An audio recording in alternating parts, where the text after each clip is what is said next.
Naku, kaya na nga mga kabilog. Naglabasan na sila. Ngayon lang yan, ngayon lang yan. Ngayong September, meron namang road rage na naganap. Etong si Kuya, pogi pa naman kaso mukhang ano eh. Mukhang nagkasagyaan na naman sila itong ano eh, yung naka-blue, yung naka-joyride na naka-blue. Kawawa naman yung naka-joyride na olive, sindak na sindak oh. Grabe naman to si Kuya. Naku, mahal ko comment dito. May mapapanood na naman ako sa Senate hearing.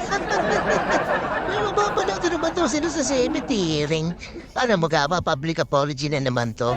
Grabe, ang tapang na kuya. Dito yan sa Makati Avenue sa Hill Puyat. Dito ako nagtrabaho dati kaya alam po tandaan na to eh.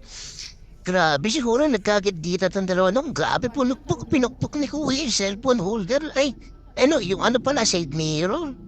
Grabe si Kuya, galit na galit. Oh, tinabig pa yung handle, no, nako. Mukhang dumadami na talaga mga, galit na galit. Oh, cellphone, kinukuha ni Kuya. Oh. Grabe. Oh, may mga dalawang maawat na kaso nasa kabilang bakod kayo. Tumawid kasi kayo sa kabilang bakod. Para maawat niya ang dalawa. Ay, laki pa naman nakatawa natin si Kuya. Pogi pa naman.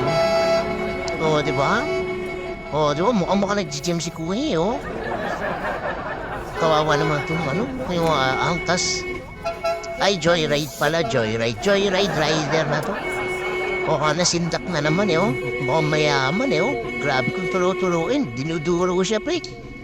Kapilog, dinuduro siya, mga kapilog, oh. Grabe, oh. Galit na galit si Kuya. Ano kaya to? Tignan natin yung tapang neto kung ano pag nasa Senate hearing na to. Tignan natin kung matapang pa rin itong taong ito. Tignan natin kung matapang pa rin yung maangas pa rin yung poging lalaki niya. Sayang ka, pogi ka pa naman, kamukha pa naman kita.